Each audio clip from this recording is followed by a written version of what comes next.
રાધે રાધે મિત્રો, જો તમારી નોકરી ચાલુ હોય અને તમારે તમારા પીએફના રૂપિયા ઉપાડવા હોય તો કઈ રીતે તમે ઉપાડી શકો એની સ્ટેપ બાય સ્ટેપ પ્રોસેસ આ વિડીયોમાં હું તમને જણાવવાનો છું. એટલે એના માટે સૌથી પહેલાં તો તમારે તમારા મોબાઈલમાં કોઈ પણ એક બ્રાઉઝર જેમ કે ક્રોમ બ્રાઉઝર અથવા તો ફાયરફોક્સનું બ્રાઉઝર ઓપન કરી લેવાનું.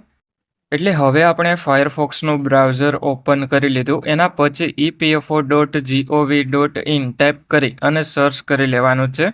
એટલે પછી ઈપીએફઓની ઓફિશિયલ વેબસાઇટ ઓપન થઈ જશે અને આ વેબસાઇટની લિંક તમને વિડીયોના ડિસ્ક્રિપ્શનમાં પણ જોવા મળી જશે.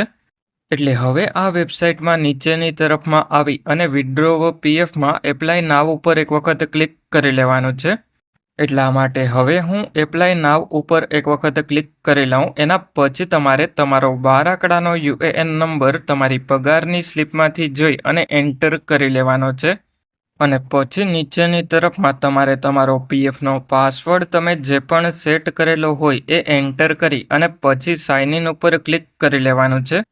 એટલે જેવા તમે યુએએન નંબર અને પીએફનો પાસવર્ડ એન્ટર કરી અને સાઇન ઇન ઉપર ક્લિક કરો એના પછી તમારા મોબાઈલ નંબર ઉપર ઓટીપી આવી જશે. અને આ ઓટીપી 5 મિનિટ સુધી જ વેલિડ હોય, એટલા માટે આપણે 5 મિનિટની અંદર ઓટીપી એન્ટર કરી અને સબમિટ કરી લઈએ. અને ભૂલથી તમારે 4 આંકડાનો ઓટીપી આઈડી એન્ટર નથી કરવાનો. એના પછી આપણે લોગિન થઈ જઈએ. એના પછી ઉપરની તરફમાં આ 3 લાઇન ઉપર ક્લિક કરી લેવાનું. અને પછી સૌથી પહેલો ઇમ્પોર્ટન્ટ પોઈન્ટ એ છે કે મેનેજ ઉપર ક્લિક કરી અને કેવાયસી ઉપર ક્લિક કરી લેવાનું. અને એ જોઈ લેવાનું કે બેંકની અને પાન કાર્ડની કેવાયસી તમે કરી લીધી કે બાકી છે. કારણ કે પીએફના રૂપિયા ઉપાડવા માટે બેંકની કેવાયસી કરવી પડે અને જો તમારે 50,000થી વધારે પીએફના રૂપિયા ઉપાડવાના હોય તો પાન કાર્ડની કેવાયસી પણ કરવી પડે. એટલે હવે આપણી બેંકની અને પાન કાર્ડની કેવાયસી અપ્રૂવ થઈ ગઈ છે. એટલે હવે બીજો ઇમ્પોર્ટન્ટ પોઈન્ટ એ છે કે ઉપરની તરફમાં આ 3 લાઇન ઉપર ક્લિક કરી અને વ્યૂ ઉપર ક્લિક કરવાનું. અને પછી તમારે પાસબુક લાઇટ ઉપર ક્લિક કરી અને એ જોઈ લેવાનું કે એમ્પ્લોયી શેરમાં કેટલા પીએફના રૂપિયા જમા થયા. કારણ કે નોકરી ચાલુ હોય તો એમ્પ્લોયી શેરમાંથી 75% જેટલા જ પીએફના રૂપિયા તમે એડવાન્સમાં ઉપાડી શકો. એટલે જેવા આ બંને પોઈન્ટ જોઈ લ્યો એના પછી નીચેની તરફમાં ઓનલાઈન સર્વિસીસ ઉપર ક્લિક કરી લેવાનું. અને પછી તમારે વન મેમ્બર ઉપર ક્લિક કરી અને જો તમે એક કરતાં વધારે કંપનીમાં કામ કરેલું હોય તો જૂની જેટલી પણ કંપનીના પીએફના રૂપિયા હોય એ અત્યારે જે પણ કંપનીમાં તમે કામ કરતા હોય એ કંપનીમાં ટ્રાન્સફર કરી લેવાના. અને હવે આપણે પીએફના રૂપિયા ઉપાડવા માટે ક્લેમ ઉપર એક વખત ક્લિક કરી લેવાનું છે. અને પછી આપણે જે પણ બેંકની કેવાયસી પીએફ એકાઉન્ટમાં કરેલી હોય એ બેંક એકાઉન્ટ નંબર એન્ટર કરી લેવાનો. અને પછી તમારે વેરીફાઈ ઉપર ક્લિક કરી લેવાનું. એટલે પછી તમને એમાં ટર્મ્સ એન્ડ કન્ડિશન જોવા મળી જશે. એટલે હવે આપણે યસ ઉપર ક્લિક કરી લેવાનું. એટલે પછી આપણો બેંક એકાઉન્ટ નંબર વેરીફાઈ થઈ જશે. અને બેંક એકાઉન્ટ નંબરની બાજુમાં ગ્રીન કલરમાં રાઇટનો સિમ્બોલ જોવા મળી જશે. એટલે પછી તમારે નીચેની તરફમાં આવી જવાનું. અને પછી તમારે એમાં પ્રોસીડ ફોર ઓનલાઈન ક્લેમ ઉપર એક વખત ક્લિક કરી લેવાનું છે. અને પછી એમાં નીચેની તરફમાં આવી અને સિલેક્ટ ક્લેમ ઓપ્શન ઉપર એક વખત ક્લિક કરી લેવાનું છે. એટલે અત્યારે આપણી નોકરી ચાલુ છે અને પીએફના રૂપિયા ઉપાડવા માટે પીએફ એડવાન્સ ફોર્મ 31 સિલેક્ટ કરી લેવાનું.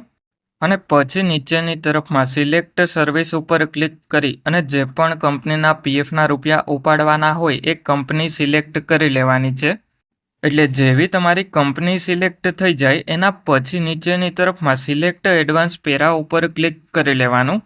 એટલે હવે આપણે કયા કારણથી પીએફના રૂપિયા ઉપાડવા છે એ સિલેક્ટ કરવાનું હોય. એટલે હવે જો આપણે બીમાર થયા હોય અને પીએફના રૂપિયા ઉપાડવા હોય તો 2 થી 3 દિવસની અંદર બેંક એકાઉન્ટમાં પીએફના રૂપિયા જમા થઈ જાય. એટલે એના માટે આપણે ઇલનેસ સિલેક્ટ કરી લીધું. અને હવે આપણે પીએફના રૂપિયા કેટલા ઉપાડવાના છે એ અમાઉન્ટ એન્ટર કરી લેવાનું. અને પછી નીચેની તરફમાં તમારા એડ્રેસમાં લોકાલિટીમાં ગામનું નામ એન્ટર કરવાનું. અને પછી સ્ટ્રીટમાં શેરી નંબર જો તમને એડ્રેસમાં આપેલો હોય તો એ પ્રમાણે અથવા તો સ્ટ્રીટ 1 એન્ટર કરી અને પછી સિલેક્ટ સ્ટેટ ઉપર ક્લિક કરી અને તમારું રાજ્ય સિલેક્ટ કરી લેવાનું છે. અને પછી નીચેની તરફમાં સિલેક્ટ ડિસ્ટ્રિક્ટ ઉપર ક્લિક કરી અને જે પણ જિલ્લો લાગુ પડતો હોય એ જિલ્લો સિલેક્ટ કરી લેવાનો.